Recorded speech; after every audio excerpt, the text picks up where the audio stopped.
Ahora sí, en este momento. Bueno, bienvenidos todos para dar formalidad a esta reunión que no lo es mucho en otras ocasiones, puesto que es una reunión entre amigos y compañeros de la generación 62 del Instituto Patria.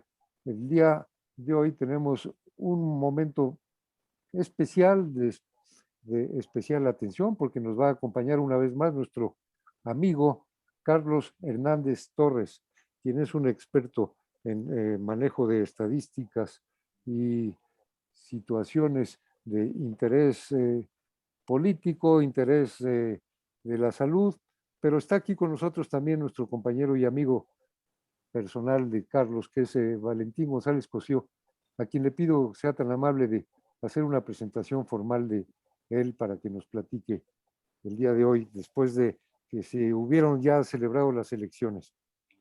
Con mucho gusto. Miren, Carlos Hernández Torres, tuve el gusto de conocerlo vía Coparmex. Coparmex en el año 19 y 20 hizo un acercamiento con organismos de la sociedad civil que estaban interesados en la marcha del país. Y en ese camino se conoció a Carlos, quienes manejaban este proyecto en Coparmex, hicieron el favor de presentarlo. Y yo les puedo decir que desde septiembre del año pasado hemos tenido mucha comunicación porque a mí me llamó mucho la atención el trabajo de él. Él es un matemático, tiene una firma que se llama Trace SC, dedicada a las matemáticas, ¿sí? Y él por su cuenta se puso profesionalmente a estudiar el fenómeno del abstencionismo. Y lo que hizo con su especialidad eh, es cruzar datos, cruzar datos de la base de lectores que hay con credencial de lector, por región, por zona del país, por distrito electoral, por municipio, por sexo, por edad, por nivel socioeconómico, ¡pum! Y sacó una cantidad de conclusiones muy valiosas. Tuvo el grandísimo mérito de que esa información la estuvo difundiendo a título gratuito, pro bono, en muchos lados, en muchos foros, ¿sí? Yo en lo personal tengo la convicción de que su labor callada, ¿sí? No ruidosa, no ostentosa, no promotora de sí mismo o de su firma, sirvió para crear conciencia, y lo poquito que se avanzó en la reducción del abstencionismo, yo creo que mucho se lo debe el país a Carlos Hernández Torres por esta labor que hizo, ¿sí?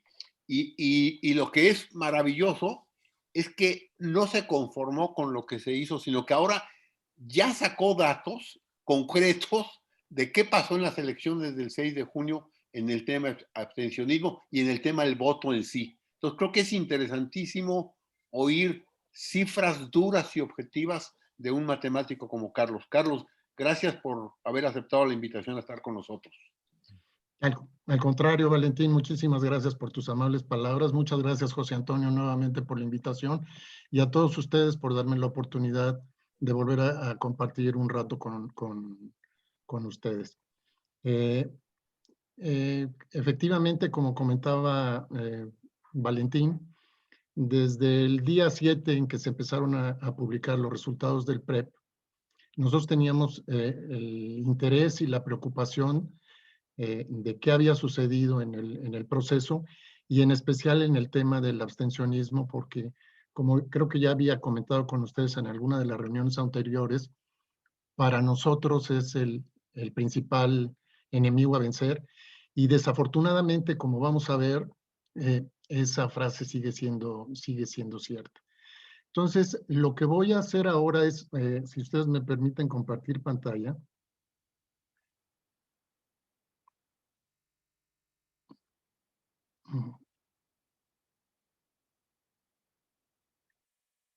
Sí, José Antonio.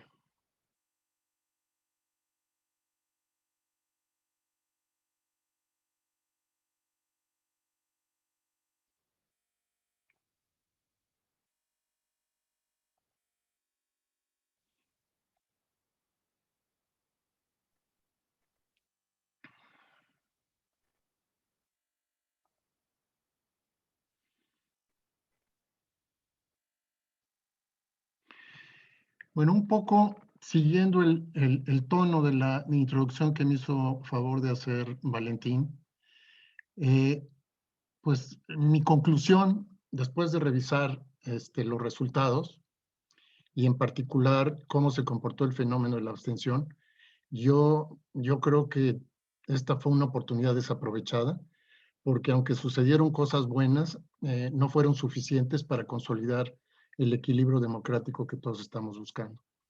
Y más que empezar por la presentación de conclusiones de tipo técnico, ya también después de meditar en esta experiencia de tantos meses que ha comentado Valentín, yo lo que quiero proponerles es más que un apartado de datos interesantes y eso es convocarlos a un llamado a la acción. Y mi llamado a la acción parte de las siguientes conclusiones que espero poder sustentar a lo largo de la presentación. Primero, que el principal objetivo de aquí en adelante será contener el avance de la alianza gobernante en los próximos procesos electorales y evitar su consolidación. Vamos a ver datos preocupantes de lo que sucedió, particularmente en el tema de las elecciones de gobernadores. En segundo lugar, vamos a tener una agenda muy pesada de elecciones en los años 22 y 23, y lo que tenemos que hacer es asegurar el triunfo de la oposición en las elecciones de gobernadores para acotar el dominio territorial que ya alcanzó la 4T, que es mayor a la mitad de las entidades federativas del país. En tercer lugar, que más allá de las convocatorias, vamos a decir, al cumplimiento del deber civil, tenemos que apoyar las labores legislativas y de buen gobierno de los candidatos de la oposición que triunfaron, allegándoles información y conocimiento relevante sobre los grandes temas nacionales. Creo que no es suficiente, y es algo que creo que comparto con todos ustedes, hablar de las cosas en base a anécdotas, ¿no? Afortunadamente hay una enorme cantidad de información que nos permite entender la magnitud de los grandes problemas nacionales que deben formar parte de la agenda de los candidatos de la oposición que ganaron posiciones en la Cámara de Diputados como en las presidencias municipales y en las gobernaturas. Y por último, que bien comentaba Valentín, todo lo que hemos desarrollado hasta ahora lo hemos hecho pro bono, pero pensando en un horizonte de 3 años de aquí a la elección presidencial, pues creo que tenemos que idear mecanismos de financiamiento para apoyar estas tareas y alcanzar los objetivos planteados. Y hablando a título personal, yo creo que lo tenemos que hacer de una forma que no dependa de instancias cupulares, porque también como he compartido ya con ustedes en otras charlas, yo tuve contacto con una cantidad enorme de organizaciones sociales y empresariales que todos buscábamos el mismo objetivo, que era tratar de contener el avance de Morena y de recuperar el equilibrio democrático. Sin embargo, ahora sí, como dicen, las formas de matar pulgas son distintas, ¿no? Y yo creo que mi apuesta para sustentar lo que viene es que tenemos que crear un conocimiento preciso con la información disponible de cuáles son esos problemas, cómo se manifiestan territorialmente y qué se puede hacer en el ámbito de responsabilidad, por un lado de los legisladores, por otro lado de las presidencias municipales y gobernadores, y fundamentalmente por el lado de la sociedad. Entonces, este es el contexto que quiero darle a la charla. Con respecto a los resultados, para mí fue una elección con varios resultados inesperados. En primer lugar, creo que es algo que yo comenté a lo largo de las innumerables presentaciones, es que las encuestas sobreestimaban la fuerza de la 4T. Yo no voy a entrar al asunto de los motivos o las razones por las que las encuestadores favorecieron sistemáticamente la idea de que Morena se iba a llevar, o sea, iba a arrollar en las elecciones. Lo que sí me queda claro, como lo vamos a ver, es que las limitantes técnicas que tenían para el levantamiento de las encuestas eran enormes. Por un lado, pues estaban vigentes las restricciones de COVID, que impedían que los encuestadores levantaran sus cuestionarios cara a cara. Y por el otro lado, pues que hay muchas limitantes técnicas para asegurar pues, las condiciones de aleatoriedad que deben de cumplirse en la selección de las muestras para la aplicación de las encuestas telefónicas. Entonces ahí sí, yo preguntaría y siempre me hice esa pregunta, bueno, esos resultados serán válidos, pero ¿en dónde? Porque simplemente por lo que yo veía, vamos a decir, en las manifestaciones públicas, pues eso no coincidía con la realidad. Ahora, en los hechos, Morena solo alcanzó la mayoría simple y perdió 5 puntos de participación en la lista nominal. Ahorita vamos a ver qué quiere decir eso porque es un hecho muy importante. Y vamos a decir que esa es parte de las buenas noticias. Pero de las pésimas noticias es que ganó 11 gubernaturas, que controla ya más de la mitad de las entidades del país, ganó 13 ciudades capitales y mayoría absoluta en 18 congresos locales. Es decir, ya tiene mayoría absoluta en los congresos, que si hubiera ido acompañado de la mayoría calificada que ya tenía, nos hubiera puesto verdaderamente al borde del precipicio. Nuevamente, desafortunadamente, el abstencionismo volvió a ser el partido mayoritario. Aunque se redujo 5 puntos, y yo ahí esto lo subrayo interpretando esa conclusión de que hubo avances a los que se refería Valentín. Eso fue comparada con la anterior elección intermedia de 2015, pero comparada con la elección pasada, subió 10 puntos. Y eso que estaba en la conciencia de todo el mundo, que esta era una elección decisiva para impedir que Morena volviera a ganar la mayoría calificada en la Cámara de Diputados. Confirmó lo que ya habíamos encontrado en 2018, que el abstencionismo es mayor en las zonas urbanas que en las zonas rurales, con 5 puntos de diferencia. Y confirmamos que donde se movilizó la clase media, Morena perdió terreno, y en la Ciudad de México, que es el ejemplo más acabado de esto, tuvo su derrota más importante. Bueno, del último corte que yo les había presentado al oficial ya de cara a las elecciones, realmente fuimos alrededor de 94 millones de ciudadanos que podían votar el 6 de junio. Se mantenía una diferencia de 4 puntos entre las mujeres y los hombres, cosa que era una buena señal porque las mujeres por lo general votan más que los hombres. El grupo que menos vota, y que creo que en esta ocasión, a medida que tengamos más información disponible, se va a confirmar, es la población de primeros votantes, que son los de 18 y 19 años, que en conjunto suman poco más de 3 millones de ciudadanos, más los jóvenes de 20 a 29 años de edad. Estos dan alrededor de 22 millones, y con estos 3 millones estamos hablando de 25 millones de ciudadanos, que son el grupo que históricamente ha sido más propenso a abstenerse. Entonces, este era el contexto, vamos a decir, el universo del que partíamos. Ahora, ¿por qué digo que el abstencionismo volvió a ser el partido mayoritario? Porque 44 de 94 millones que podían votar no fueron a las urnas. Esto significa que 12 millones más que en 2018, a pesar de todas las alarmas y de las advertencias y de los llamados a votar, se quedaron en casa. Eso sí es relevante porque la lista nominal, perdón, este año fue de 94 millones comparado con 59 millones que hubo en 2018. Es decir, la lista nominal creció 5 millones. Y los abstencionistas crecieron 12. Quiere decir que 7 millones de los que ya pudieron votar en 2018 no asistieron a las urnas.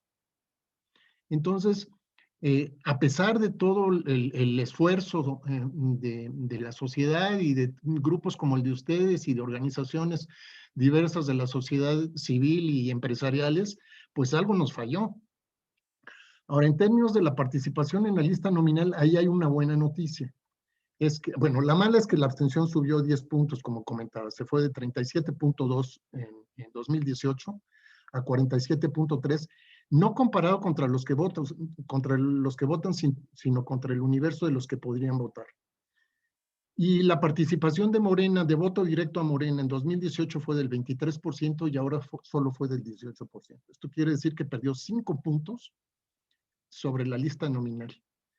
En pocas palabras, ahora Morena representa en voto directo menos del 20% de los ciudadanos que pueden votar. Es decir, ni 1 de cada 5 ciudadanos que pueden votar votaron por Morena. Y sin embargo, estamos donde estamos. Ahora, volviendo al tema de la comparación de resultados con respecto a la elección intermedia anterior, que fue en 2015, ahí efectivamente hubo un avance, porque la abstención se redujo de 52.6 a 47.3, cuando lo que se había predicho es que iba a andar por arriba del 50%. Entonces, pues esto es un avance relativo, ¿no? Que yo creo que sí es en buena medida resultado pues, de todo este esfuerzo ciudadano por convencer a la gente que fue a votar. Y la mala noticia es que con respecto a lo que sucedió en 2018, en 2021 el abstencionismo creció 10 puntos, o sea, subió al 47%, es decir, casi la mitad de los ciudadanos que pueden votar, a pesar de todo el contexto que se le dio a esta elección y de subrayar su importancia y su trascendencia, pues casi la mitad se quedó en casa. Nuevamente se repitió el patrón de que el Bajío, el centro, occidente y noreste son los más abstencionistas. Aquí ya cambié del norte al noroeste, porque en el noreste sí hubo una movilización que hizo que Tamaulipas y Chihuahua disminuyeran Coahuila, perdón, disminuyeran la tasa de abstencionismo. Ahora, en el caso de Nuevo León, de Jalisco y Guanajuato, volvió a suceder lo que ya habíamos resaltado en la ocasión anterior. Bueno, por una parte en Baja California, el abstencionismo se fue hasta el 61%. ¿Cuáles son las razones? Las desconozco, porque evidentemente hay mucho ruido en torno a la elección de Baja California y en particular de todos los estados de la costa del Pacífico de México, ¿no? Baja California Sur, Sonora, Sinaloa, Nayarit, Colima, Michoacán, Guerrero, Oaxaca y Chiapas, ¿no? En todas estas hubo pues eventos que metieron, vamos a decir, ruido al proceso electoral. El caso de Guanajuato se fue del 40 y tantos por ciento al 56%. Jalisco al 51.7%, a pesar de que me tocó atestiguar y participar en el esfuerzo que hizo particularmente Coparmex Jalisco, un grupo muy importante de empresarios de la región, por movilizar a la gente a votar, pero en Jalisco de 20 distritos, solo en un distrito, el distrito 10, pudieron bajar la tasa de abstención. Y en todos los demás subieron, de manera que pasó del 42% al 51%. Nuevo León es otro caso en donde casi la mitad de los ciudadanos no fueron a votar. Y además ese estuvo afectado por, vamos a decir ahí sí, por el ruido mediático que se provocó en torno a las figuras que contendieron para la gobernatura. Ahora, si analizamos qué sucedió a nivel de entidad federativa, el punto de partida está en esta columna, están los colores de los partidos que gobernaban hasta antes del 6 de junio. Y en esta columna está en dónde hubo elecciones y cuál fue el partido ganador. Baja California repitió Morena. En Sonora lo perdió el PRI con Morena. Sinaloa, Michoacán y Baja California Sur lo perdieron el PRI, el PRD y el PAN con respecto a Morena. Se mantuvo la oposición en Nuevo León y Querétaro. Se perdieron Nayarit y Colima, los perdieron el PAN y el PRI contra Morena. En Zacatecas el PRI lo perdió contra Morena. En Guerrero y San Luis Potosí el PRI lo perdió con Morena y el Verde, que es de la Alianza. Y en Campeche y Tlaxcala el PRI perdió contra Morena y Morena mantuvo su posición en Tlaxcala. De las tasas, si analizamos las tasas de abstención, aquí ordené las entidades federativas en función de cuál fue la magnitud del abstencionismo en 2021. Y nos encontramos que en 11 entidades federativas, el abstencionismo estuvo por encima de la media nacional, que fue de 47%, llegando a niveles de hasta el 61% en Baja California. Entonces esto, pues simplemente nos hace ver que algo hicimos mal, porque a pesar de todos los esfuerzos, estas tasas son verdaderamente escandalosas, ¿no? Para abajo, pues las noticias no son tan buenas tampoco, porque 16 entidades federativas, es decir, la mitad, la abstención se movió entre el 42 y el 50%, o sea, muy por encima de los promedios de la elección de 2018. Y solo en 5 entidades estuvo por debajo del 40%, que fueron Veracruz, Chiapas, Campeche, Yucatán y Tlaxcala. Yucatán, por la tradición que ya hemos comentado, de que es una entidad en donde la gente tiene una alta participación, Y en las otras 3 entidades, pues básicamente por la movilización que hizo Morena, tanto en Veracruz como en Chiapas, en Campeche y en Tlaxcala.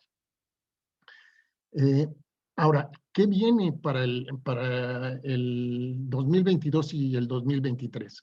Bueno, en 2022 se renueva la gobernatura de Durango, de Quintana Roo, de Hidalgo y de Aguascalientes. Es decir, todas estas caen dentro de los primeros lugares de la tabla en abstención. Entonces, si no hacemos algo verdaderamente distinto en estas 5 entidades, corremos el riesgo de que se las lleve Morena. En el caso de Tamaulipas también es en 22 y Oaxaca en 22. Y nuevamente están en la zona de la tabla que tienen tasas de abstención entre el 40 y el 50%. Para 2023 hay elecciones en el Estado de México y en Coahuila, que en ambos hubo reducciones en las tasas de abstención comparados con 2021. Entonces, yo creo que en estas entidades lo que hay que hacer es reforzar lo que hicieron y que funcionó, ¿no? Definitivamente la joya de la corona, como lo vamos a ver, fue la Ciudad de México, que aunque tiene tasas de abstención elevadas, bajó la abstención con respecto a la anterior intermedia en 9 puntos porcentuales.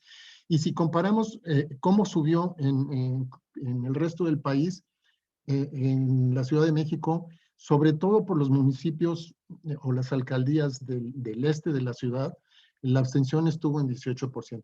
Cosa muy distinta sucedió en el poniente, y yo no voy a entrar a esta división de si hay 2 ciudades o no sé qué, pero lo que es cierto, y vamos a ver que tenemos evidencias para demostrar que donde se movilizó a la clase media, los resultados no favorecieron a Morena.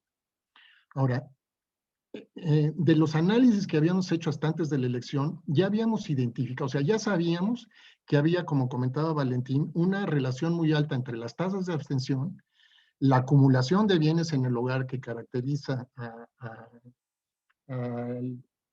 las clases medias y los niveles de escolaridad. Es decir, mientras la gente tiene más bienes en el hogar y mayores niveles de escolaridad, nos encontramos que había tasas de abstención mayor.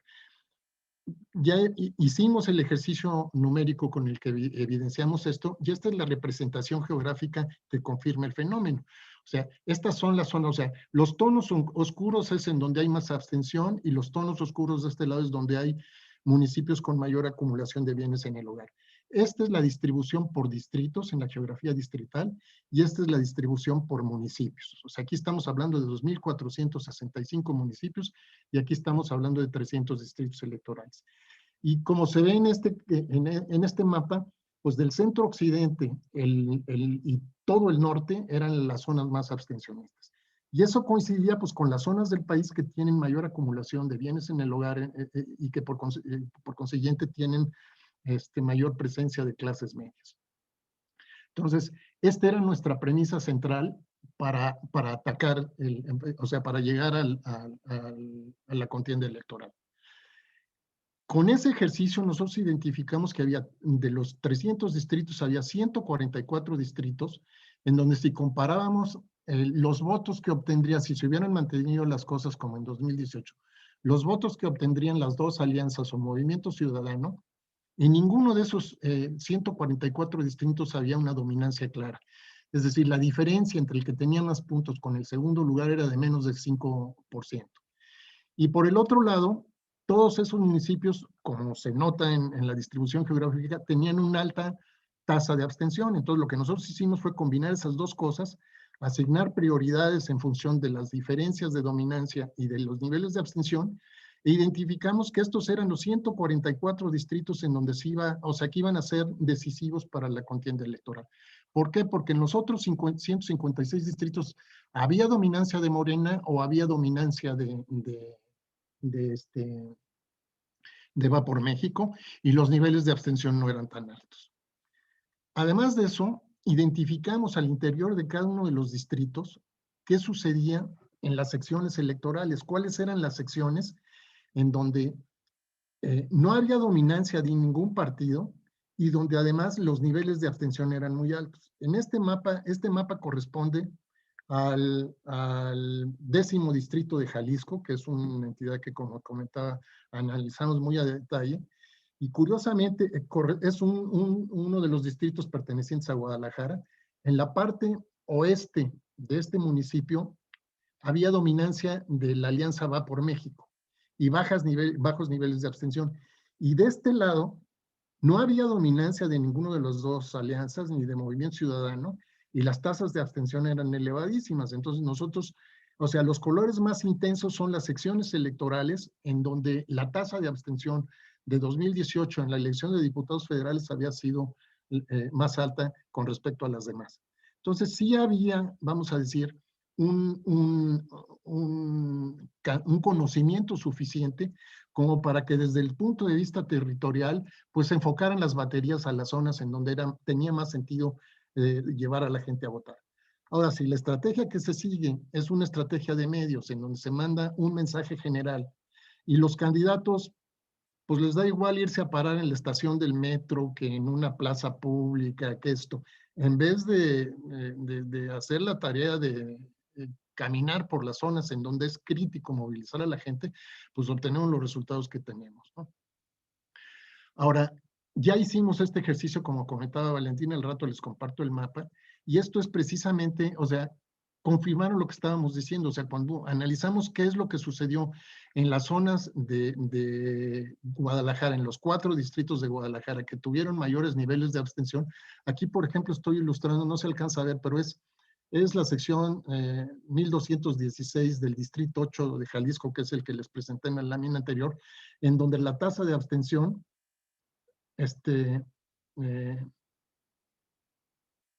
donde la tasa de abstención fue muy alta, ¿no? Ahora, a pesar de toda esta información, ya en el proceso, acercándonos a las elecciones, sucedió una cosa curiosa. Nosotros mantuvimos, vamos a decir, una comunicación constante y abierta con las organizaciones de la sociedad civil y con grupos empresariales, intercambiando información. Nosotros les proporcionamos esta matriz de prioridades de en dónde pensábamos que había que promover el voto, pero entramos en la fase en donde se nombraron a los candidatos y la dinámica cambió totalmente, de tener una discusión general en donde el peso central se estaba dando o giraba alrededor de la importancia de mantener la mayoría, de recuperar la mayoría en la Cámara de Diputados. Las conversaciones regionalmente cambiaron y se vaciaron hacia la lógica local.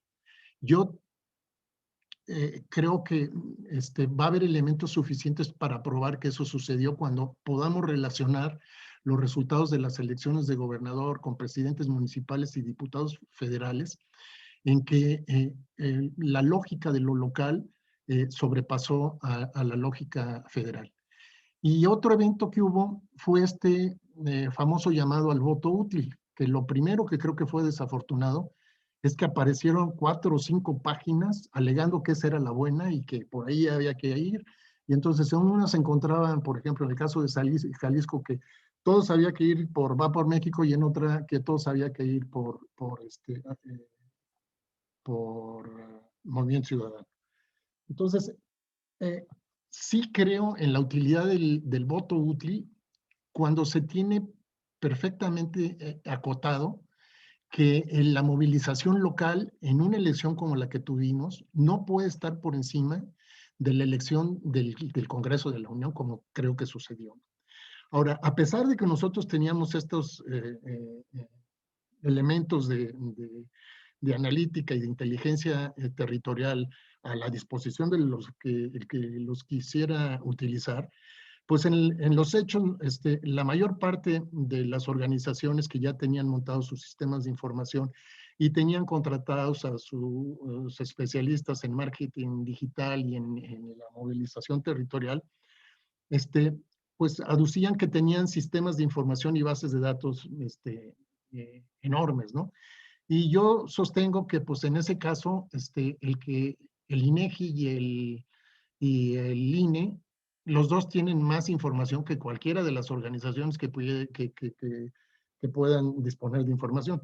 Pero el tener datos no significa necesariamente tener conocimiento. Y yo creo que ahí está la diferencia central de lo que yo estoy tratando de resaltar pues como resultado de 35 años de dedicarme a estas tareas, ¿no? O sea, es muy bonito pintar gráficas de tendencias y eso, pero si no sabemos cuál es el so what, o sea, qué implica eso y qué tenemos que hacer para o reafirmar la tendencia o contrarrestarla, del dicho al hecho hay mucho trecho, o sea, hay un camino de trabajo analítico que creo que no se pondera y no se aprovecha, ¿no?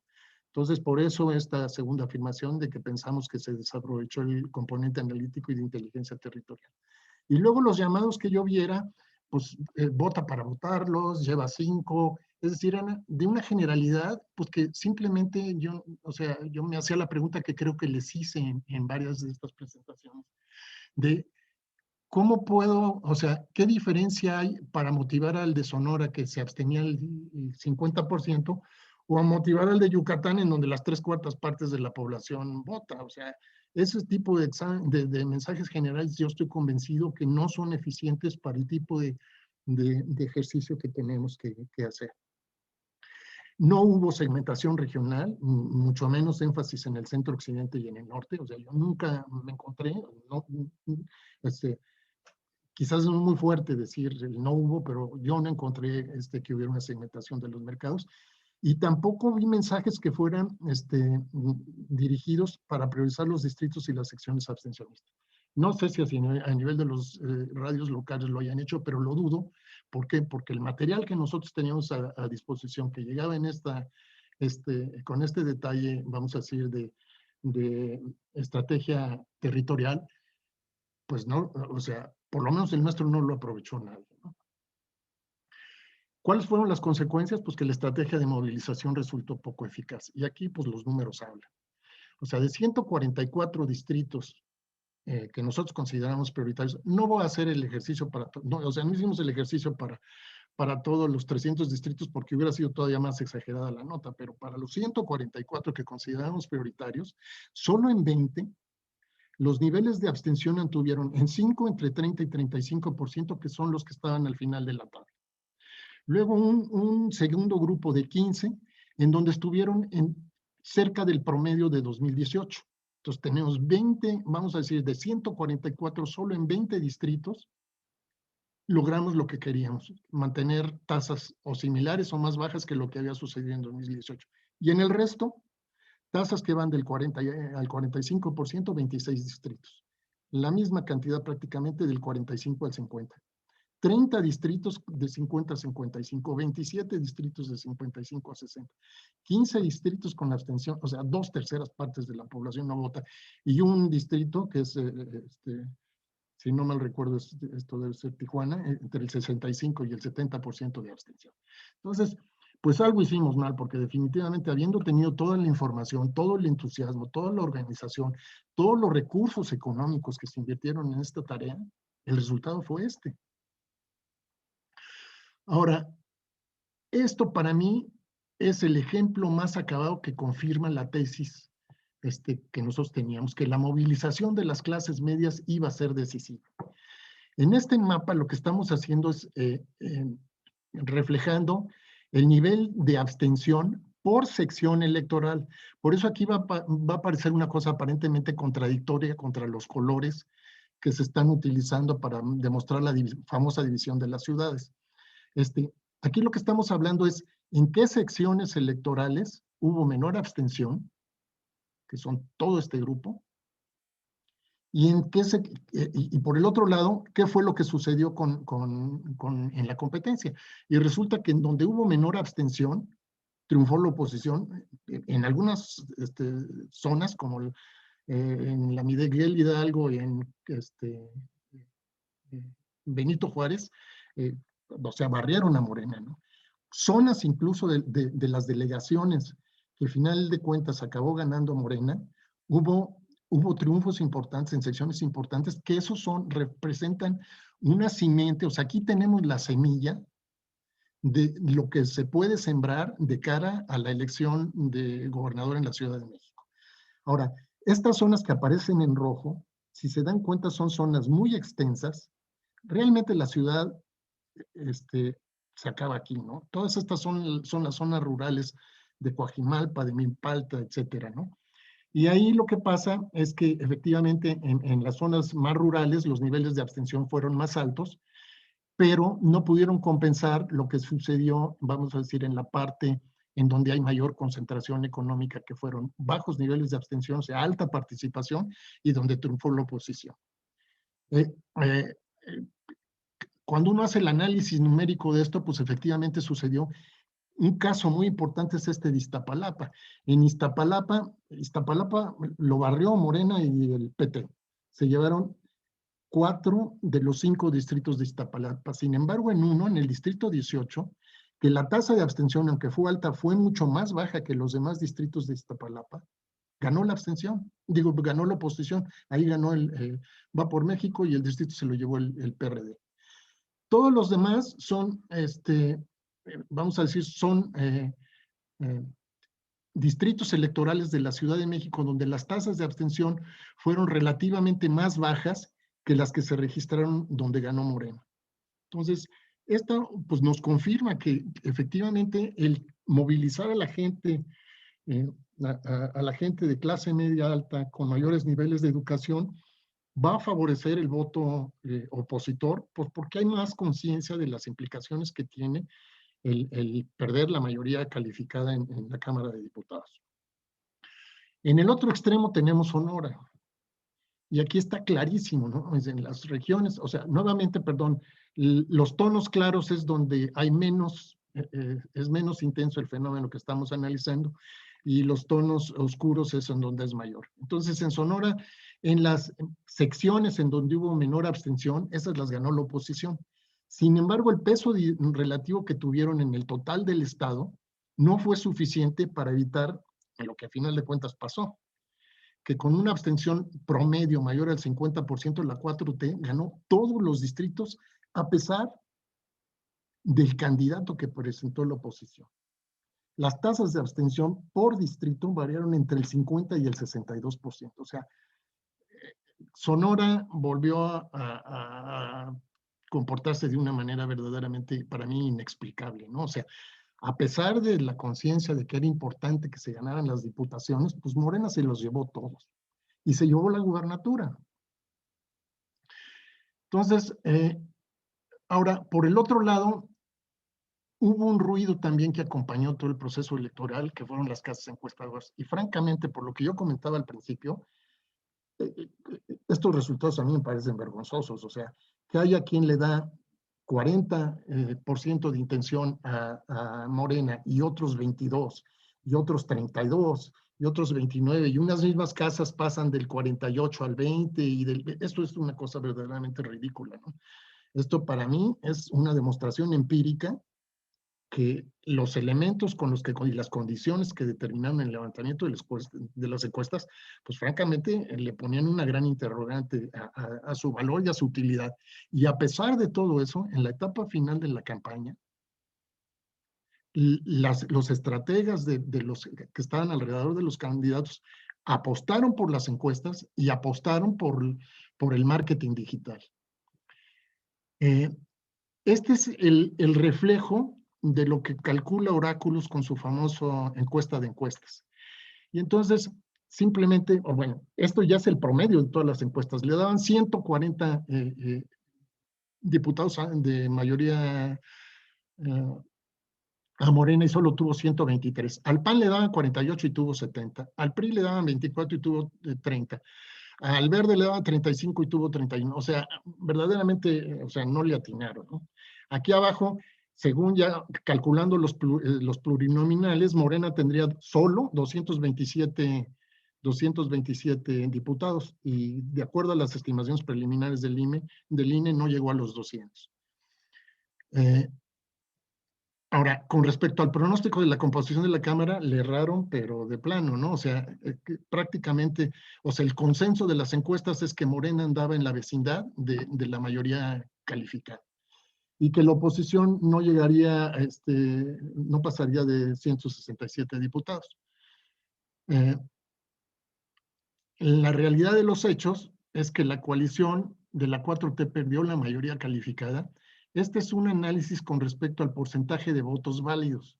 Los votos válidos significan dado que 3 partidos perdieron el registro, esos se eliminan del total de votos que valen para asignar los diputados.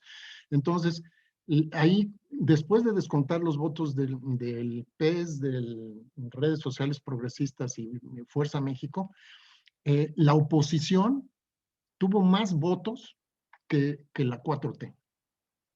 Sin embargo, no tuvo más diputados porque cómo se distribuyen geográficamente esos votos determina pues, qué tantos diputados tienen. Y entonces, por la parte de acuerdo a las estimaciones preliminares del reparto de diputaciones, el 56% la tiene la 4T, Morena tuvo el 40%, o sea, perdió la mayoría absoluta y la mayoría calificada, se quedó con una mayoría simple.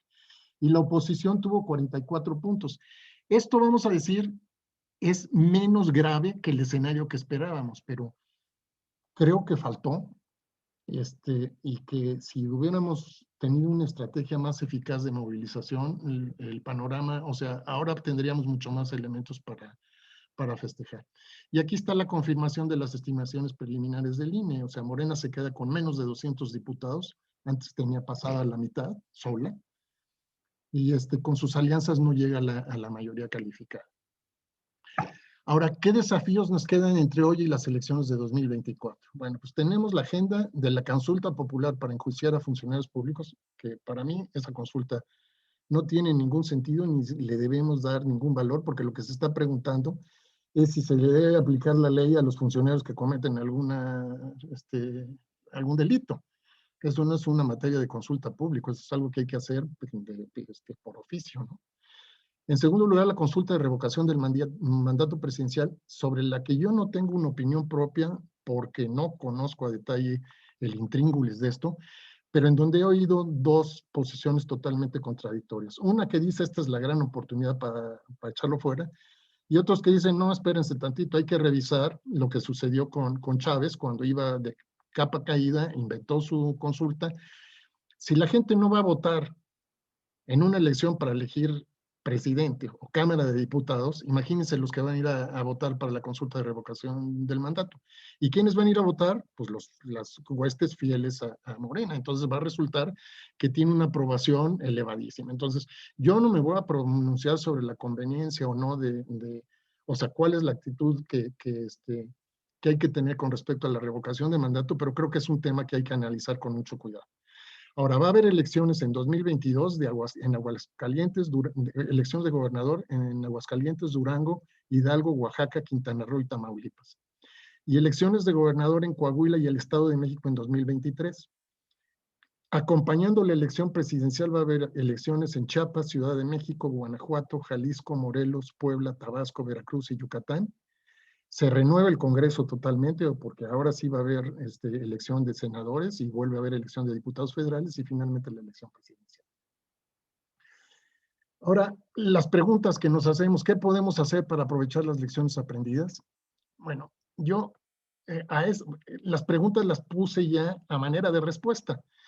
Yo creo que tenemos que revisar el marco conceptual y el modelo de movilización que utilizamos para el futuro, porque definitivamente no dio los resultados que esperábamos.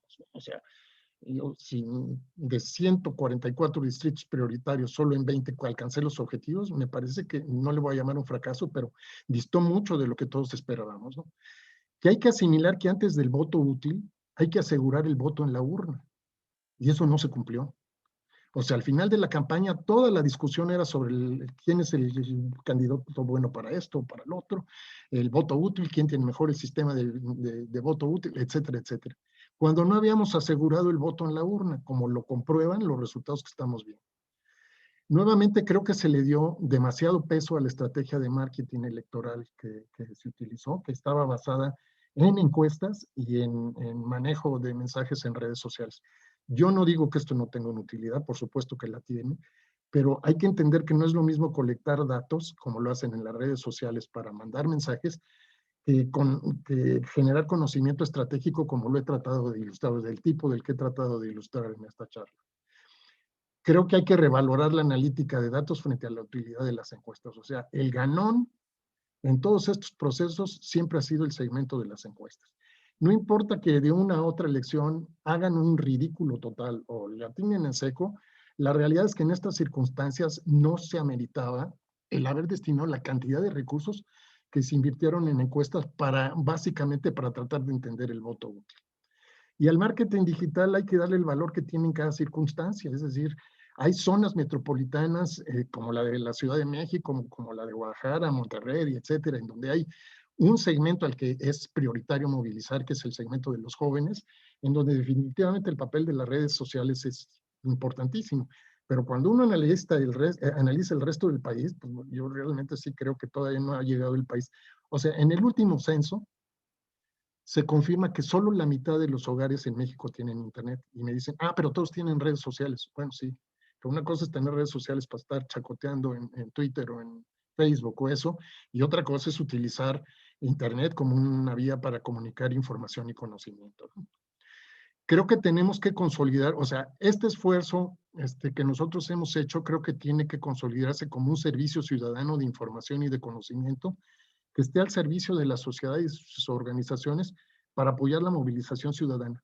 Creo que como sociedad no podemos ni debemos seguir dependiendo de lo que nos escriben los especialistas. O sea, si la gente tiene acceso a la información como la estamos viendo, y además viene acompañada de un análisis objetivo, sin ningún sesgo, simplemente reflejando la magnitud de los resultados, pues tendremos más elementos para movilizar a la gente y crearle conciencia de lo que nos estamos jugando.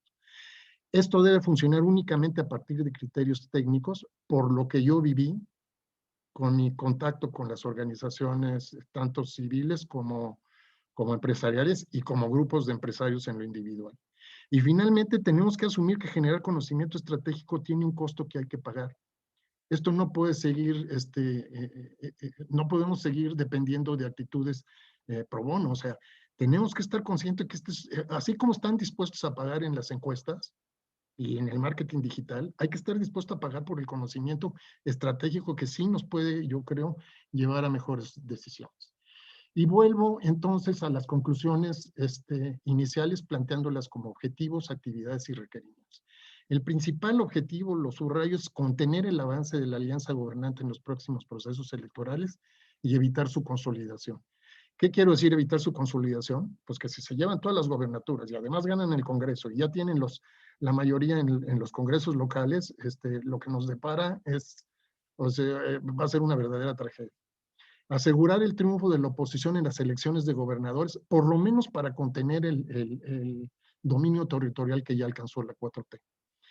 Y bueno, en la parte buena, ganaron candidatos de la oposición, tanto a diputaciones federales como a gobernaturas y presidencias municipales. Bueno, ahora lo que hay que hacer es apoyar las labores legislativas y de buen gobierno, dándole a estos candidatos información y conocimiento relevante sobre los grandes temas nacionales. No podemos nuevamente estar dependiendo de los asesores o los consejeros que llegan y les hablan a la oreja diciéndose que no, que la tirada es por acá, porque eso es lo que a la gente le importa, etc. O sea, los problemas nacionales están ahí. Alguien me dijo alguna vez, un secretario de Hacienda me dijo, que este país estaba sobrediagnosticado, pero que lo que faltaba era la propuesta de soluciones, frase que yo firmo. Y creo que aquí estamos frente al riesgo de que muchos de los puestos que se ganaron en la oposición, si no hay un esfuerzo de la sociedad por darle seguimiento a sus actividades y proporcionarles elementos para que actúen de la mejor forma, nos podemos llevar un desencanto. ¿Qué quieren? La noticia de que Moreira va a encabezar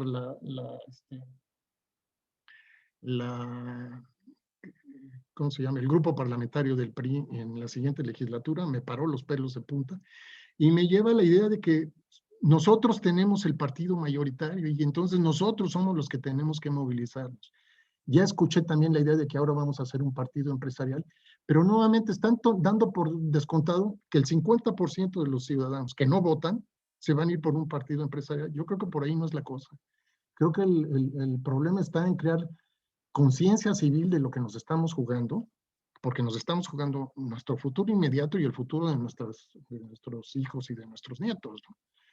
y crear las bases para educar a la gente, para educarnos todos de la importancia de que participemos y de que nuestros actos y consecuencias, y omisiones, como ya lo he dicho en otras ocasiones, tienen consecuencias. Finalmente, hay que idear mecanismos de financiamiento para apoyar estas tareas y alcanzar los objetivos planteados sin depender de instancias cupulares. ¿Por qué digo esto? Porque esa es una conclusión personal. Yo desde el principio tuve muy buena recepción y mucho apoyo por esta causa, pero después de 12 meses de estar empujando el lápiz, no pudimos conseguir un peso para financiar estas tareas, ¿no? Entonces yo creo, le hemos dado vueltas por todos lados, de poner servicios, o sea, cuotas para que se accedan a servicios de información como hay tantos, pero no tenemos la solución. Entonces yo los invito a que nos ayuden a idear mecanismos de financiamiento que no dependamos de instancias cupulares para que esto se den. Todo les parece caro y lo que se les da gratuitamente no lo utilizan, ¿no? Entonces yo con eso cierro mi charla y estoy a sus órdenes para comentarios y aclaraciones. Muchas gracias.